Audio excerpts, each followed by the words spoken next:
so much, Nabila, for this wonderful introduction. No thank you to Pajam Ali. But I want to give my respect to our esteemed colleagues, to my colleagues here at Sekolah Mahasiswa Sederhana UIN Jakarta, to the co-sponsors from Universitas Paramadina, Universitas Jakarta. Thank you and welcome to the students. One thing that Ibu Nabila did not say is that I have a long history of working with UIN since 2005. I think you all first sponsored my research. And I'm very thankful for the support that I have received. In fact, today I will be speaking about my latest research, which has been sponsored by Pusat Pengkajian Islam dan Masyarakat, the Center for the Study of Islam and Society, here at UIN. And this is about mass Islamic organizations in Indonesia. Now, I do hope, inshallah, that this will be interdisciplinary. I hope that this will be current. But I also hope that it will both connect to things you already know and expand beyond what you already know. So let me ask as we start, how many folks here are from the island of Java? How many of you are on Java? Yeah, okay. How many folks here are from Sumatra? Okay, everyone's from Sumatra.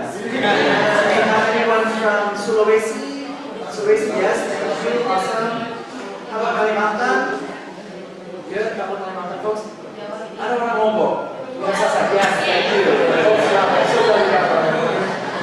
And how about Indonesia Timur? Maluku, Maluku Utara, Papua? NTB, thank you. Okay, good. So, today I'm going to be talking about organizations all across Indonesia. I've got 3 examples that are the core of my research, right? 3 case studies that are the center. So after talking about the idea of mass Islamic movements generally, then I will talk about 3 organizations that are my biggest case studies. And I have taken one from Sumatra, one from Sulawesi, and one from Lombok. But these organizations are just examples of a broader phenomenon in Indonesia. So I believe that across Indonesia, mass Islamic organizations are drivers of social transformation. I will use my case studies to talk about that in 2 ways. First in education, second in religious life.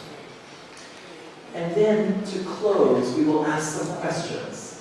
Questions about comparison between organizations, and also questions for comparison with other countries. Yeah? So I hope that makes sense. The hardest thing this morning is I must speak English. Yeah? I would like to present to you in Indonesian, but I think I must speak English. If we have a lot of time, maybe I can speak in Chinese or in Spanish or something like that. But I think best this morning if we do the presentation in English. Okay, so, mass Islamic movements. I think all of you are graduate students or are lecturers already, so you know, writing in English about Islam in Indonesia, everybody writes about mass Islamic organizations. So if you're from France, like André Fayet, if you're from the US, like Bob Hefner, or from Japan, like Mitsuo Nakamura, or from, she's Australian, isn't she, Robin Bush? Oh, is she American too? So Robin Bush, or Muhammad Ali, who is an Indonesian based in America, Jeremy Minchin, he's at Boston, even Ekasi Mulyani, who's from Aceh, right, who's writing in English. All of these people are writing about mass Islamic organizations, but they're basically only writing about 2. They write about NU and Muhammadiyah. Now, NU and Muhammadiyah are big, and they're important, but they're not the only 2, right? There are many mass Islamic organizations in Indonesia beyond these 2. And so my research is trying to think about the normative characteristics of mass Islamic organizations in Indonesia. And I formulate this in a category that I call mainline Islamic organizations. Right? Mainline. Now, why do I say mainline? The word mainline is famous in the United States of America as a specific category for Christian denominations, right? So in America, public religious life is dominated by Protestant church groups. And these groups, there are some that are more conservative, there are some that are more radical, there are some that are extreme. But the big ones, the most influential ones, the most moderate and central ones, are called mainline Protestant denominations. And that name actually comes from the name of a train line that's outside of Philadelphia, where all of these organizations are based. But it also sounds like mainstream, right? It sounds like mainline is different from hardline, right? So it's not too conservative. And so this has become a very popular term for the biggest, most influential religious groups in America.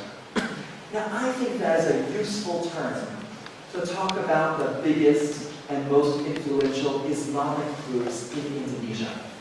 So I'm going to borrow this term from American life to talk about mainline Islamic organizations in Indonesia. Now, not all groups in Indonesia are mainline, but the groups that are mainline have four, I would say, unique characteristics that they can fulfill all four of these, but other organizations cannot. The first is that these organizations are large, comprehensive, and influential. Now, what do I mean?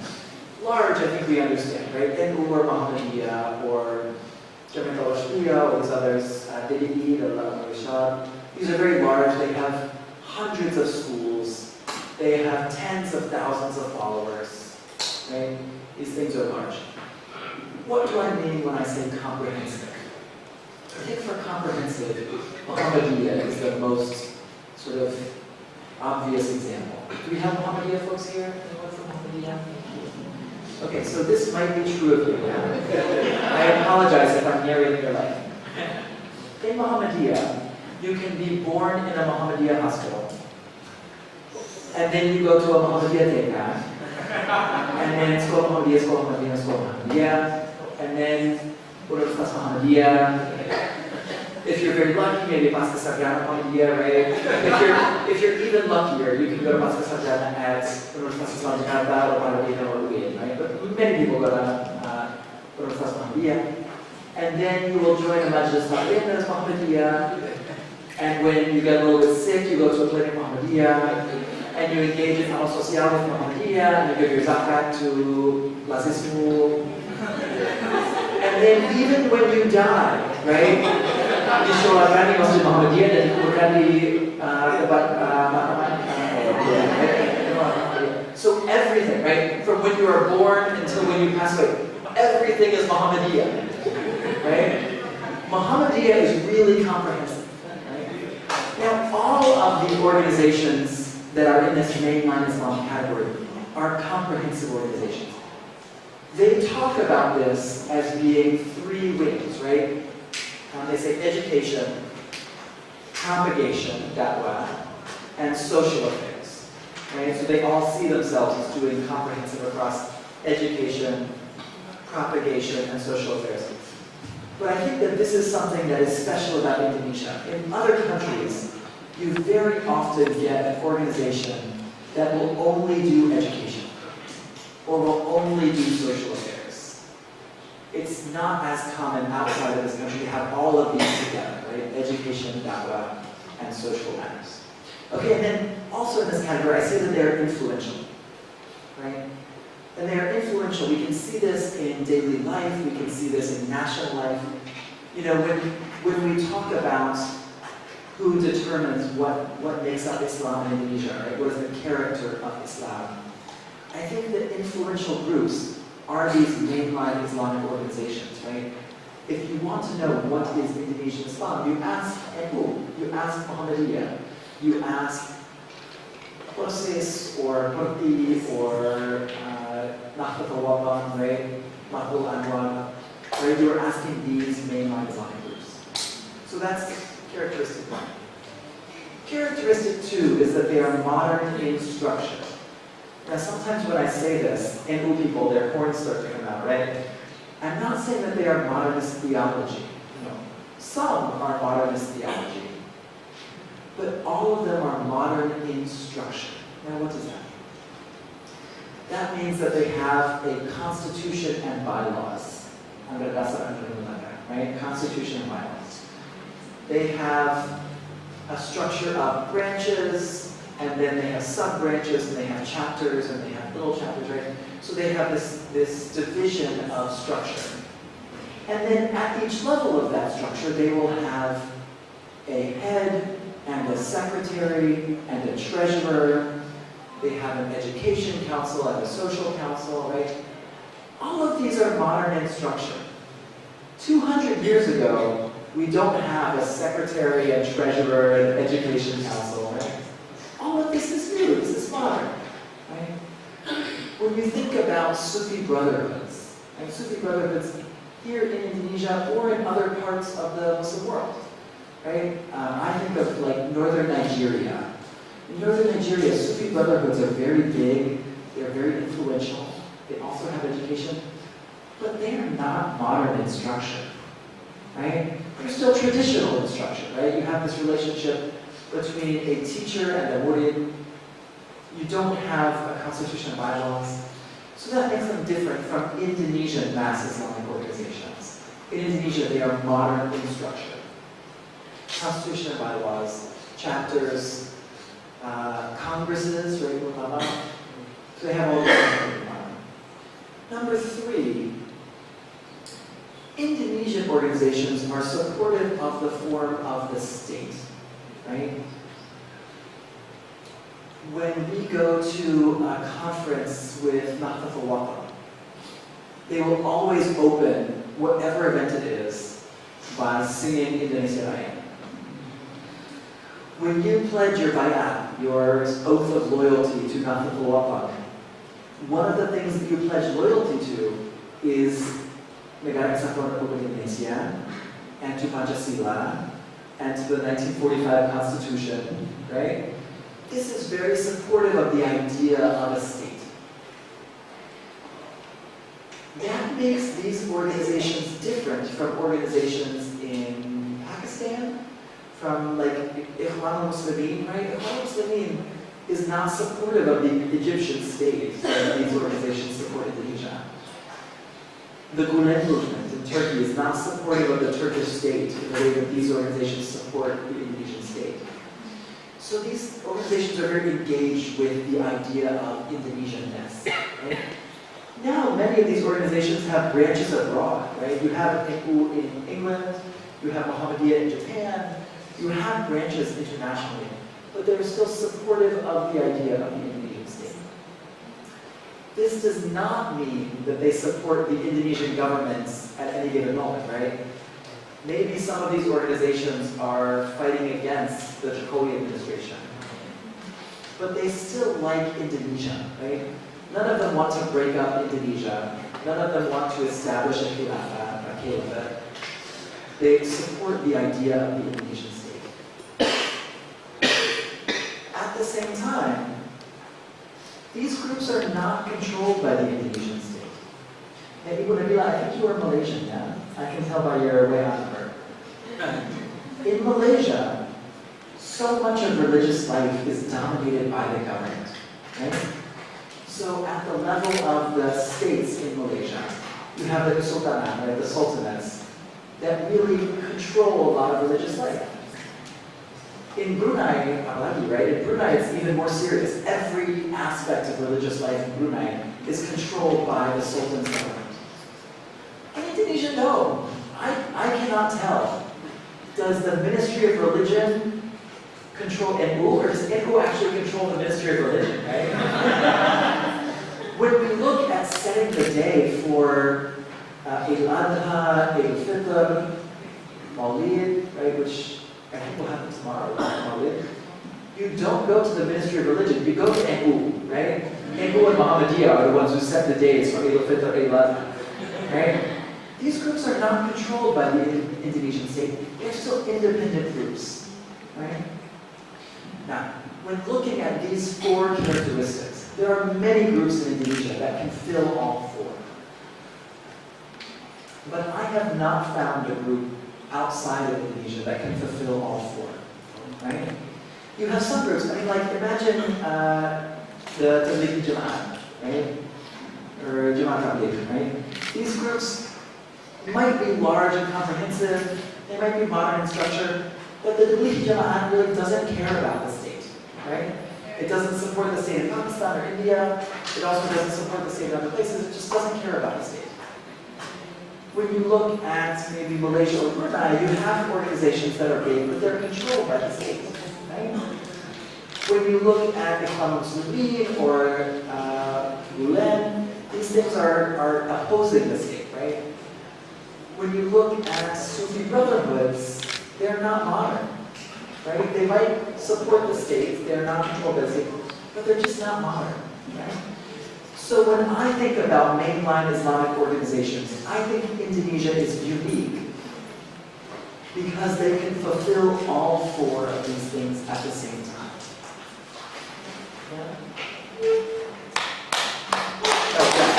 I think this is good, but I think it has specific consequences. I have to say, not all organizations in Indonesia are mainline Islamic organizations, right? And especially recently, in the last 20 years or 30 years, you have new types of organizations that are not like your older classical mainline Islamic organizations, right? So when I think about the new types of movements, of course you have Hizbut Tahrir Indonesia. This does not support the state, right? This is not a mainline Islamic organization. You have new movements like, the movements surrounding Al-Adiyah, right? Abdullah, right? Al-Adiyah. That's not a mainline Islamic organization because it's not comprehensive, right? He has like a school, but he doesn't have a bunch of schools. And he doesn't do the same kind of da'wah and social, it's just not comprehensive in the same way, right? You have new movements like the movement around Ustaz Abdul Somad, right? That's sort of a YouTube movement, right? This is not comprehensive, it's not the same, it doesn't have a structure, right? There's no idea, it's not the same thing, right? So you have other mass movements in Indonesia that are not these mainline movements.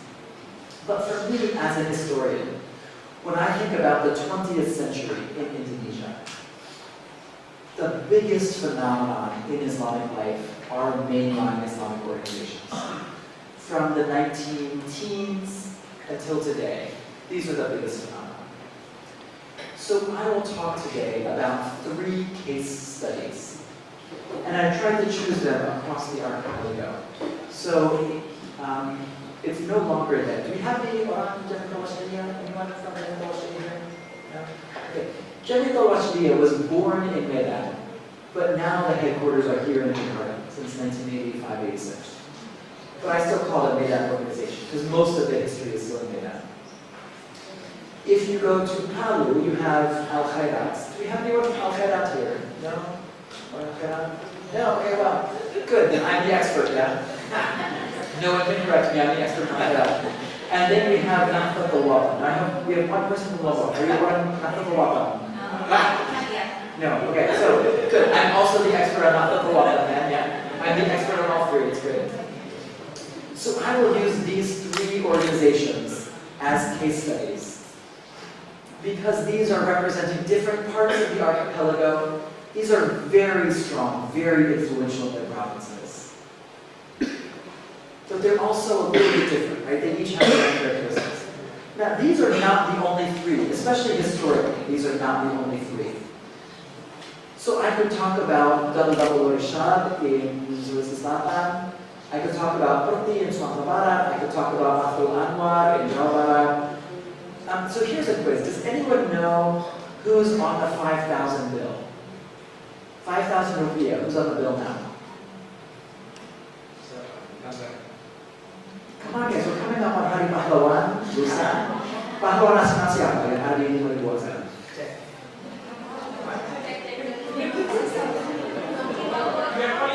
Idam Khalid, thank you. Idam Khalid. Okay, so now it's Idam Khalid. Idam Khalid is from Badra. He's from Badra Masri. We think of him today as Orang NU, right? We think of him as being an NU leader. NU was not his first organization. His first organization was Mushawarat al-Talabin, that was born in Badr Masri in 1932. But Mushawarat al-Talabin was closed by the Japanese, and it could not set itself up again, right? After it was closed by the Japanese, the organization folded. It could not exist anymore. So there are a number of historical organizations like Mushawarat al-Talabin. In Makassar, you had Al-Ulama, right? I mean, there are a number of historical organizations that do not exist today, but that were founded especially in the colonial period, that also follow the pattern of mainline Islamic organizations. So I think about those ones too a little bit. Okay, so I will talk some comparatively about all of the organizations, but I will talk mostly about 3 big case studies. So let me tell you about these case studies. Yeah, so here we go, case studies. The first one is Jamiat al-Rashidiyya. So Jamiat al-Rashidiyya was founded in 1930 in Medan. And it was founded by a group of students at a school in Medan called Maktab Islamiyah Tahabuli. So you can hear from the name, right? They are not from Medan, but they are studying in Medan. They are from Tahabuli. And these people from Tahabuli, they are Muslims, and they felt a little bit pinched between 2 sides, yeah? So they feel pressure from 2 sides. One side is from the new theology that is coming from Muhammadiyah, right? So Muhammadiyah is after the schools of jurisprudence, right? It's post-Malahib. And they say, we still want our madhab, right? We still want the Shafi'i madhab. So they feel a challenge from Muhammadiyah that is already coming into North Sumatra. On the other side, they feel a challenge from Christian missionary organizations. In North Sumatra, you have all of these Batak lands. And the Bataks at that time, some of them have become Christian, some of them are Muslim, but most of them are still local religions, right? Most of them are Brahmanian, or they're just local Batak religions. Christian missionary organizations, especially the Dutch and the Germans, are very active at sending missionaries to the Batak at the beginning of the 20th century. And the Muslims in Medan are saying, hey, we as Muslims should send Muslim missionaries to the Batak. So Jamiat al-Rashidiyya, they have these 2 challenges, right? One challenge is from Christian missionaries, and one challenge is from Muhammadiyah. And they feel like they're sort of in between these 2. They're competing with both organizations, but they want to found Islamic propagation efforts, right? Islamic da'wah to the Batak. They want to found schools that will spread the Islamic teachings in a sort of a modern way that still has the madhab Shafi'i, right? And so they're balancing these things. It's founded in 1930. They begin to establish more schools. They establish da'wah to Batak. And by the 1940s, they're very big. They participate in the revolution in a very serious way. They're the largest organization in North Sumatra by the 1950s. By the 1950s, they're already spreading. They have branches in Kalimantan, they have branches on Java, they have branches in Aceh, and in what is today Riau and Jambi. And so Jamiat al-Rashidiyya is spreading a lot. But Jamiat al-Rashidiyya is also getting involved in politics. Right? You have a lot of Jamiat al-Rashidiyya people who are leaders in Mashumi. Muhammad Ashraf al-Mubris is a good example, or Abdurrahman Shihab is also a member of Mashumi who goes to the national parliament.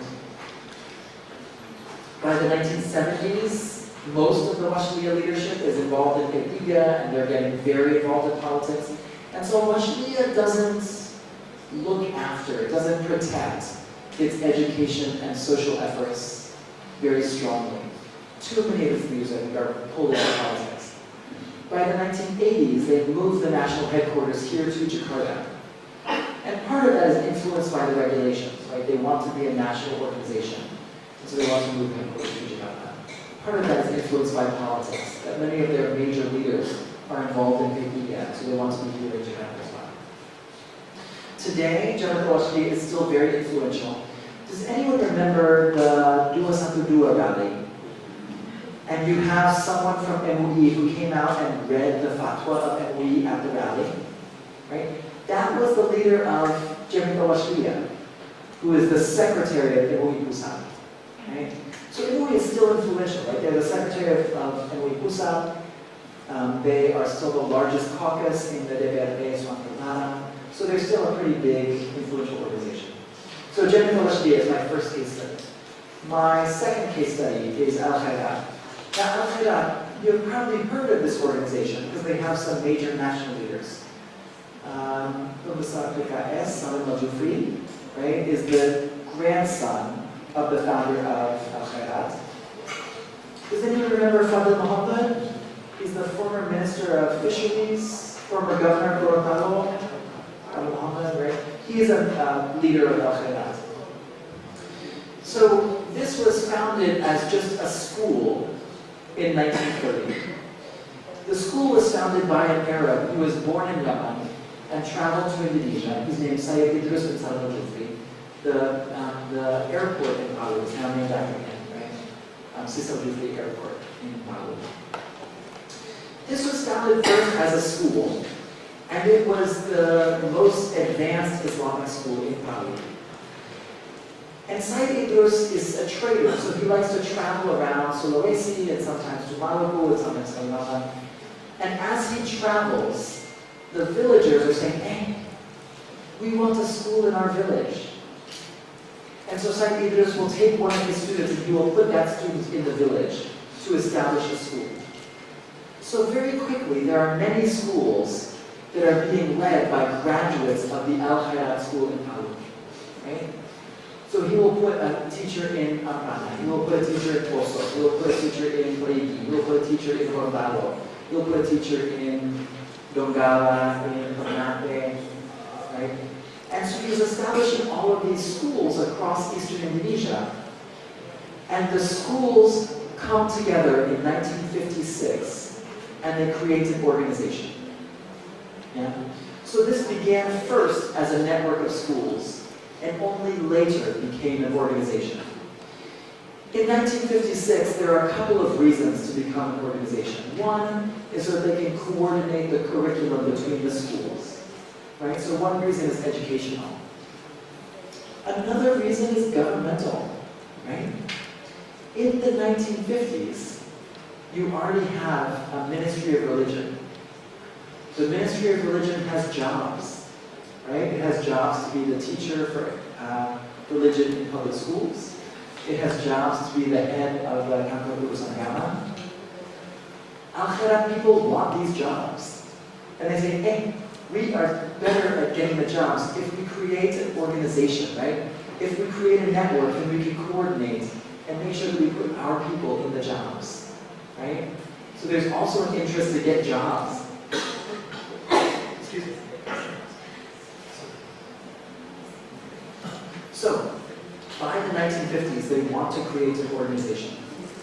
They create the organization, and it keeps growing.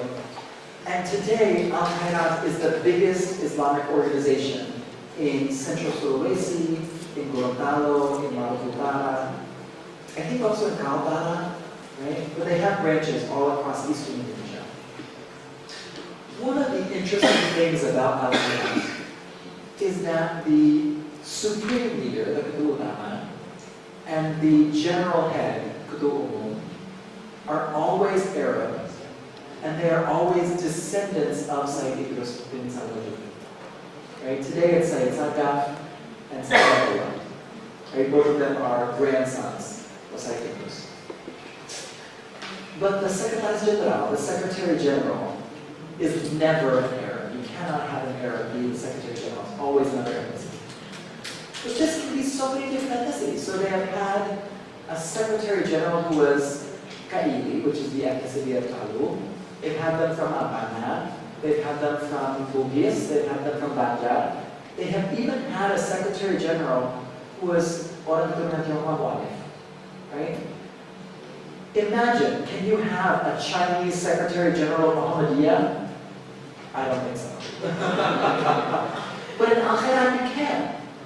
Because Al-Khairat, the head leadership, is Arab and is Sayyid. So they're very confident, right? They trust themselves. Secretary General, you can have a Malik, you can have someone who's Chinese be the Secretary General. So this is very interesting.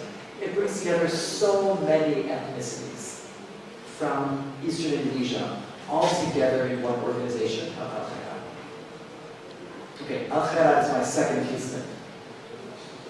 My third case study is Nahdlatul Watan. Now, Nahdlatul Watan, I think many of you will have heard of this man, Tuan Guru Bajang. Yeah, a lot of you know Tuan Guru Bajang. And Tuan Guru Bajang is not just a former governor. He is also the grandson of the founder of Nahdlatul Watan. And now Tuan Guru Bajang is one of the two leaders of Nahdlatul Watan. So Nahdlatul Watan, like Al-Khairat, was founded first as a school. There is a Sasak man who goes for education to Hijaz. He goes to the leading cities. He goes to the leading cities of Islam, and he studies at Madrasah Salafiyah. And so there he gets a new kind of education, right? A very Islamic education, but it's still modern, right? So you have classes, you have a set curriculum. This is a formal education, but still Islamic content.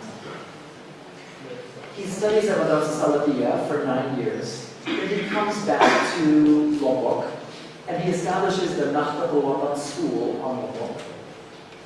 And this is something very new, right? So this is something that gives a formal education, but in Islamic style. It is teaching both Arabic and teaching Indonesian in Roman letters. That's new for Lombok at the time.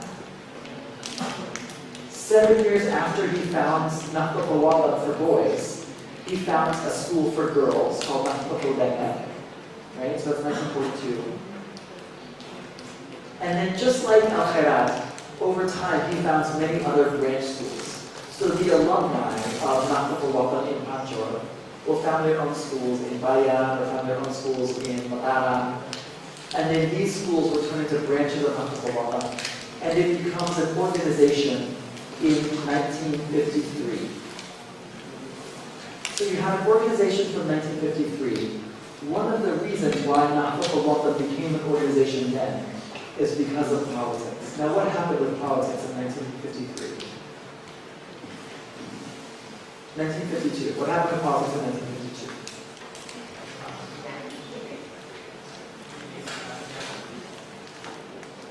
Can you hear me?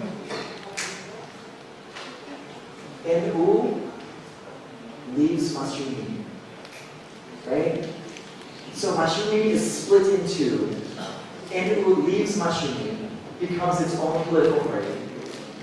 And then Masyumi is really afraid. What do we do? We don't just want to be the party of Muhammadiyah, we want to be the party of most Muslims in Indonesia. So they need organizations that will support Masyumi, that still follow the Madhab Shafi'i.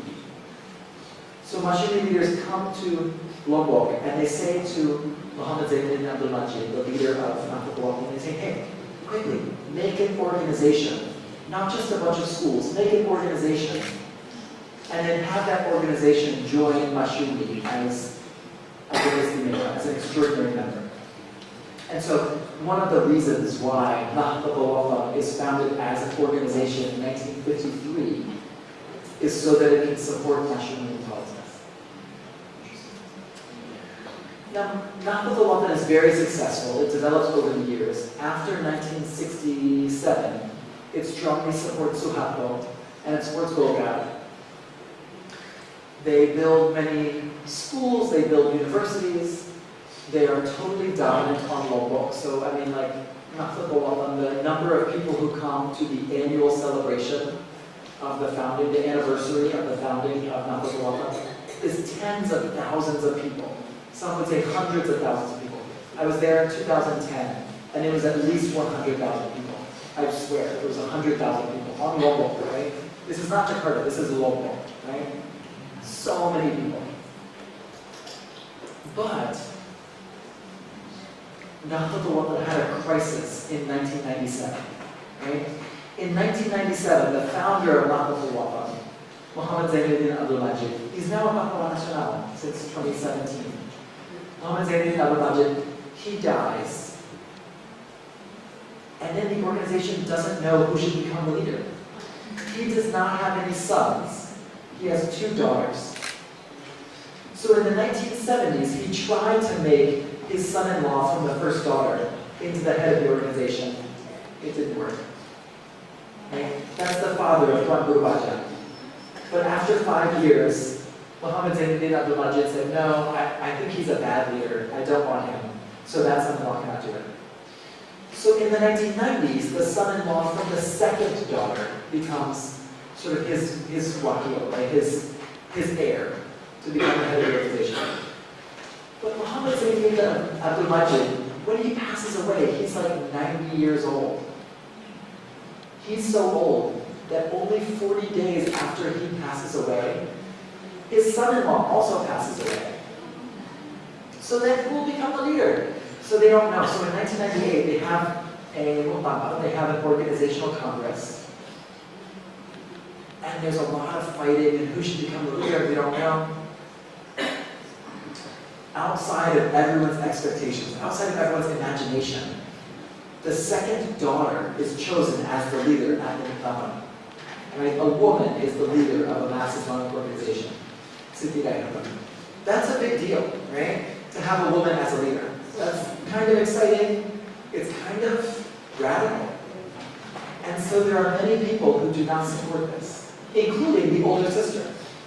Right? The older sister says, hey, this is not fair. Right? We are equal as sisters. We shouldn't have the organization just go to one side. We should be equal. The older sister has a rival Muktamar in 1998. They call it Muktamar Reformasi. And one of the reasons, she says, we are Madhab Shafi'i, you cannot have a woman as a religious leader. So the older sister does not put herself forward as the leader. Instead, she puts her son, which is Tuan Guru Bajang. Tuan Guru Bajang means young Tuan Guru, right? Tuan Guru yang muda. And at that time, he really is quite young. But he is chosen as the leader of the organization. So until today, we have 2 factions of Nahdlatul Watan. They're split. You have Nahdlatul Watan Pancor under Tuan Guru Bajang, and you have Nahdlatul Watan Anjani. Before it was led by his aunt, by the second daughter. Today it is led by her son. Her son is called Muhammad Zainuddin Asani, but he's also called Tuan Guru Bajang sometimes. He's called Raden Tuan Guru Bajang. So today we have a split. Okay, so this is the 3rd organization that is a case study for me. 3 organizations. So my argument today is that throughout their history, mass Islamic organizations like these 3 have driven forward social transformation in Indonesia. And I think that this has happened in 2 areas. First, in education, and second, in religious life. So let's talk about education first.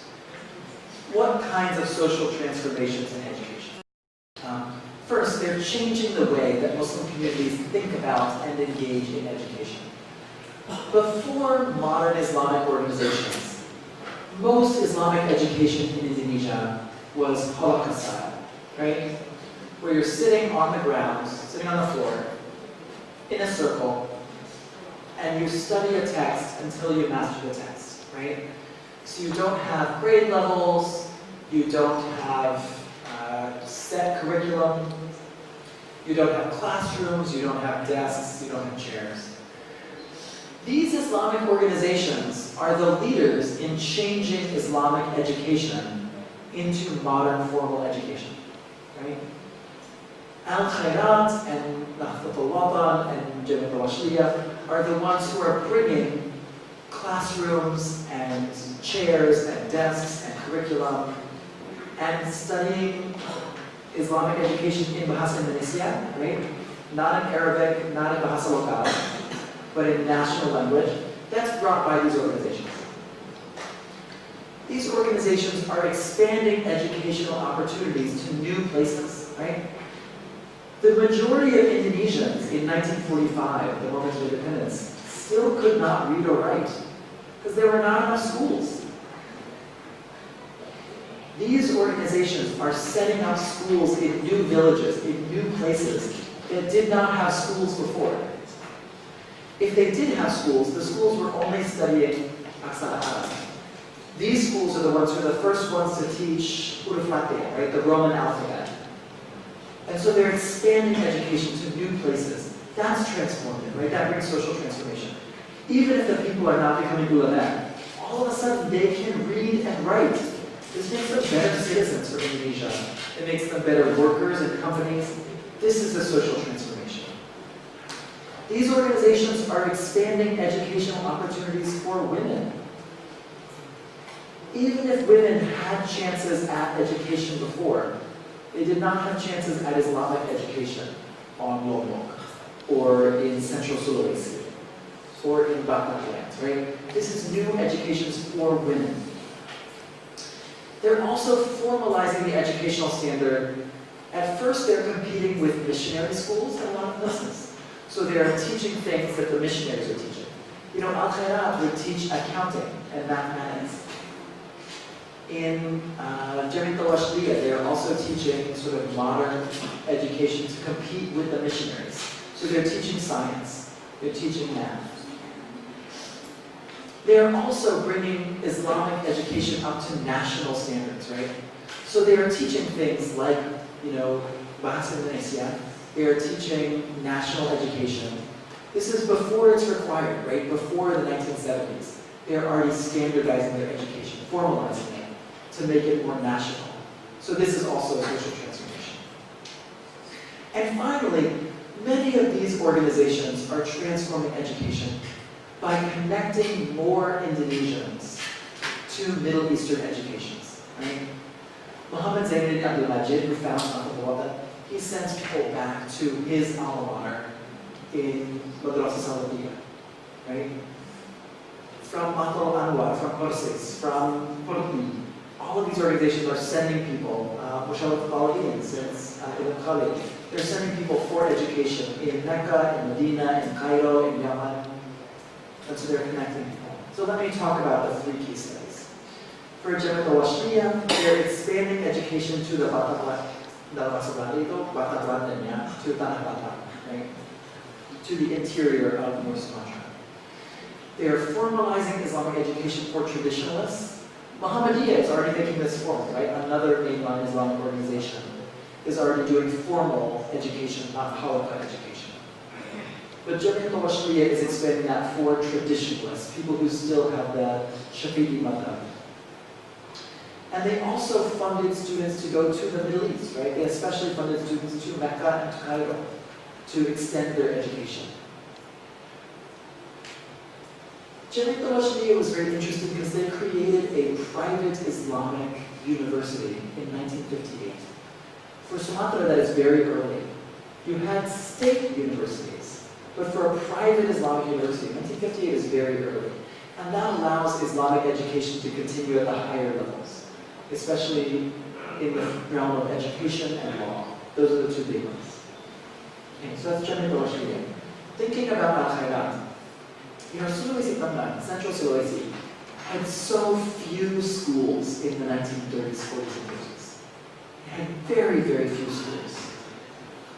Al-Khairat really transformed that. In so many parts of Central Sulawesi, Gorontalo, Maluku Utara, Kalimantan Utara, Al-Khairat was the first school in the area. In the 1970s, when you begin to get Sekolah Dasar Negeri or Sekolah Dasar Impres, most of the time, they would use the building of the Al-Khairat school to found the Sekolah Dasar Negeri. Because that was the building you had in the village. Al-Khairat came first. So Al-Khairat is engaged in social transformation by providing the first educational opportunities in many parts of Indonesia. Second, Al-Khairat is engaging in social transformation because it's a level of Islamic education that is totally new. So this picture that you see here is of Sayyid Idris himself. Sayyid Idris was born in Yemen, educated in Yemen, raised in Yemen. He didn't speak very good Indonesian. He could speak a little bit of Bahasa Kaili, but he did not speak good Indonesian. So his entire educational curriculum was in Arabic. Now that's a very deep level of Islamic education. You had other teachers who would teach Bahasa Indonesia or teach mathematics. But if you're studying under Sayyid Idris, you are studying in Arabic. So that's a social transformation because he's teaching at a deeper level of Islamic studies, right? He's teaching entirely in Arabic, he's teaching the text very well. That's new for Central Sulawesi. And Al-Khairat was also the first group to establish a university in Central Sulawesi, right? Before you have Universitas Tablaco, you have Universitas Islam Al-Khairat in 1965, the first university in Central Sulawesi. Okay, so that's the example of Al-Khairat. Thinking about Nahdlatul Watan. Nahdlatul Watan is also the first group to bring classical education on Islam to Lombok. Before that, all Islamic education on Lombok was halakha style. They're also the first ones to provide Islamic education for Sasak women. Before this, you have one school, which is an Al-Irshad school, that would provide education to Muslim women. But Al-Irshad is for Arabs, right? So it's providing it for Arab women. Nahdlatul Watan is the first one through the school Nahdlatul Banat Dunia Islamiyah to provide education for Sasak Muslim girls. In Sasak lands, also the demand for education was so high. This year in March, I was reading in the Dutch archives, right, the Dutch colonial records for Lombok. And all of the Dutch colonial servants say, oh, the Sasak people really want education. But the Dutch weren't providing it. So Nahdlatul Watan is providing education for the Sasak people who really want more education. But they're providing an Islamic education. That's sort of social transformation, right? It's not secular, it's not colonial, it's an Islamic education for these people. And Nahdlatul Watan is also very active in sending students to the Middle East. Now the most famous place is that they send people back to the school of Muhammad Zain bin Abdul Majid. They send people back to the school Madrasah Salafiyah. So Raden Tuan Guru Bajang, Muhammad Zain bin Sani, is a graduate of Madrasah Salafiyah, but also many others. Sometimes they will also send people to other Middle Eastern schools. So Tuan Guru Bajang, Zainul Majdi, Muhammad Guru Nur, he is a graduate from Cairo. He's a graduate of Al-Azhar. But Nahdlatul Watan is central in educating the students in the basics of Islam, so that they are prepared to go to the Middle East.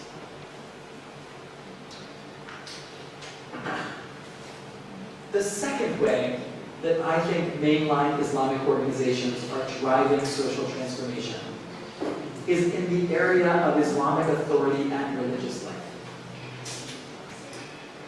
So before these organizations, Islamic authority was totally personal, right? So it all depended on just the local guy that you knew, right? It was all personal. These organizations have transformed Islamic authority to be structural, right? So now, you might be thinking about what does your local alim say for, what day is Mawlid, or what day is Eid al-Adha, or, for issuing a fatwa, halal haram. But usually today in Indonesia, you are not thinking about a single alim. You're not thinking about a single person, or even two or three ulama. Usually today, you are thinking about structural groups for Islamic authority. You are thinking about a fatwa from MU. You are thinking about a fatwa from Muhammadiyah. You are thinking about the authority of MUI, which is made up of all of these groups. You are thinking about the Amal Social for Nahdlatul Watan, right? So this has transformed Islamic authority from being personal, from being one person, to being institutional. And that makes it formal, that makes it visible, right? So it's not a secret network, it's not an invisible network, it's a clear, transparent network. This also connects to a transformation in Islamic life connected to the Indonesian state, right? So they are making Islam more nationalist, right? A lot of these people are teaching their students to support the Indonesian state. And also they are organizing themselves on the same level as the Indonesian state. So the wilayah for an organization is the same as the provinsi in Indonesian government. The cabang is the same as the kabupaten atau kota. Peranting is the same as the kecamatan. right? So you have the socialization of the Indonesian state also in the Islamic organization.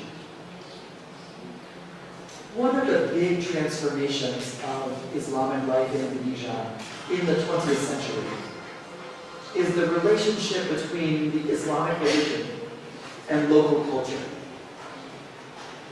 These organizations have really transformed the connection between Islamic religion and local culture. Sometimes that is preserving local culture, but making it more Islamic. Sometimes that is eliminating parts of local culture that do not line up with Islam. So I think this is also social transformation. And finally, the Islamic organizations also promote Islamic interests in the political sphere. I think you know. Okay, let's talk about my case studies, yeah? Case study number 1, Jamiat al-Washliyah. Jamiat al-Washliyah was really important during the revolution for the establishment of the Indonesian state. Jamiat al-Washliyah was active in creating militias. It was active in putting out fatwa, for supporting the Indonesian state. So my book that Ibu Nabila mentioned, I will publish a book, it should be out this month, inshallah, on Islam in the Indonesian Revolution. I talk a lot about Jamiat al-Washliyah, they're very active. If you're interested in that book, there's already a Facebook page, so you can look it up on Facebook. You can find out all about it. The second thing that Jamiat al-Washliyah did is it formalized the network of ulama. So before this, you have ulama in Medan, you have ulama in Tapanuli, but they are just an informal network, right? Jamiat al-Washliyah creates a place that all of the ulama will come together. They will meet at the muktamar. They will coordinate their ideas. They will agree on fatwa. So this brings people together. That also builds connections across Islamic groups, different ethnicities. Before this, you have the ulama who are Mandailing. You have the ulama who are Melayu.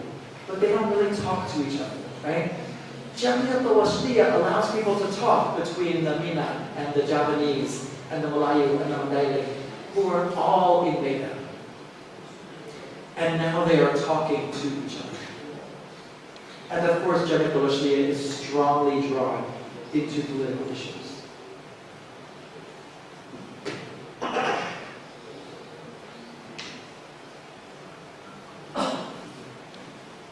Al-Khairat. Sorry. I'm talking too much now. Sorry.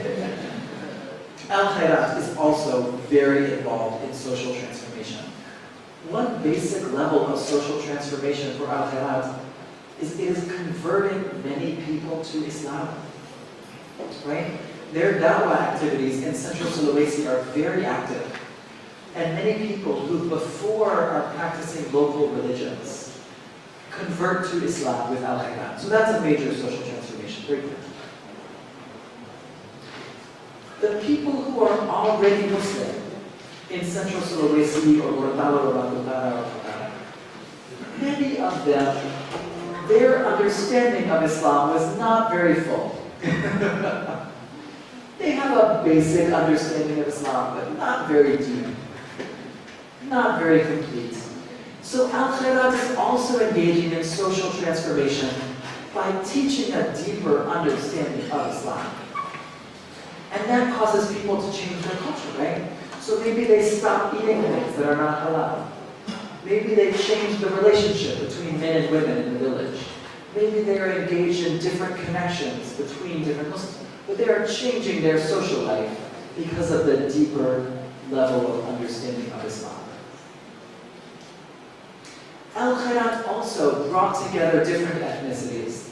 And I think the biggest example of that is bringing together the Arab community with the local indigenous community, right? Before, the Arabs were sort of more like the Chinese minority, right? They live only in their own little Kampung.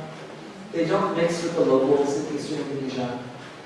Al-Khairat helps to build a connection between the Arab community and other ethnicities in Eastern Indonesia.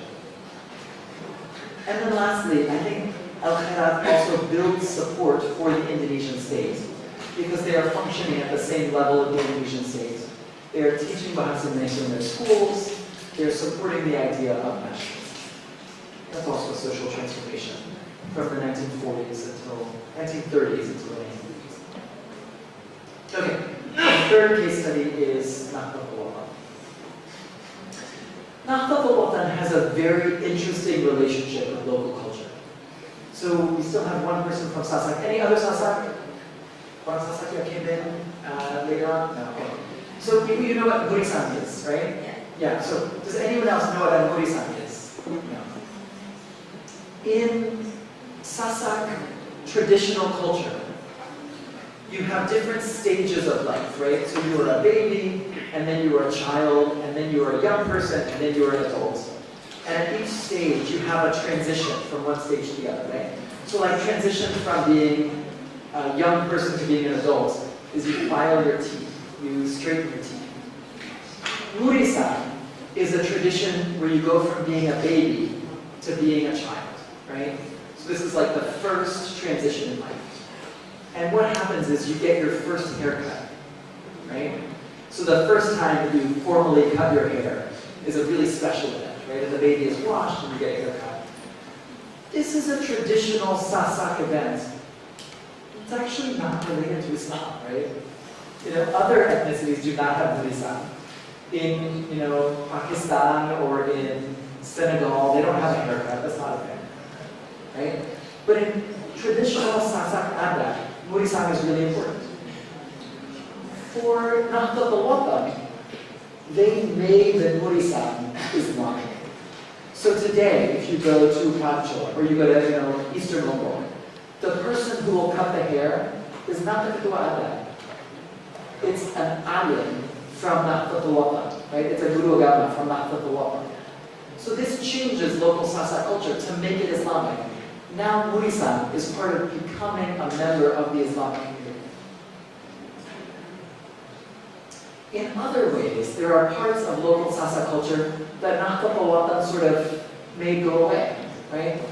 Before, especially in northern Lombok, you have a strong Adat culture that is not very Islamic. In fact, I think it's conflicting with Islam. And so the idea of giving local sacrifices to the feudal leaders, to the lalu, right? You would have to give them rice, you would have to give them a sacrifice. Nahdlatul Watan ends that. They say this is not very Islamic. You don't need to give a sacrifice to them. So that is changing local culture. That's a social transformation. And the other thing, and this is especially after the passing of Ahmad Abdul Majid, they create networks of authority that are more about the collective group, right? That are more transparent and more about the institution and not just one person, right? So today, when you think about the ulama of Nahdlatul Watan, this is not just one man, it is a group of ulama. Okay, so very quickly, let me close with just some questions, right? So some comparisons between the organizations. Because these mainline organizations, they have similarities, but they also have differences. So when you're doing comparative work, how important is educational innovation, right? Are they bringing new ideas, or are they just spreading the same ideas to a bigger area? How much does it have local character? In Nahdlatul Watan, there's a lot of local Sasak ideas. In Al-Khairat, there's very little. Right? Al-Khairat is teaching Arab ideas, not local ideas. How disruptive are they against local culture, right? I think Muhammadiyah is pretty disruptive, right? Muhammadiyah changes some of the Islamic culture on Java. NU is not very disruptive, right? NU is preserving a lot of Javanese or local culture in Islam. And then finally, how much is preserved of local previous social structures? Jamia al-Washliya is really changing a lot of local social structures. Jamia al-Washliya does not support the local sultans, it's changing a lot of things. Other groups, like in Medan al-Ihadiyya, that's preserving the previous social structures. Okay, so that's a comparison between organizations. Finally, let me ask some questions for comparison with other countries, right? We know that today is an international colloquium. Let me talk a little bit about international.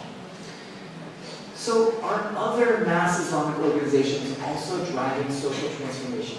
I think some of them are, right? In Turkey, I think the Gulen movement does have social transformation as part of it. In Egypt, I think the Ikhwan Muslimin, is also definitely thinking about social transformation. Yes, political transformation, also social.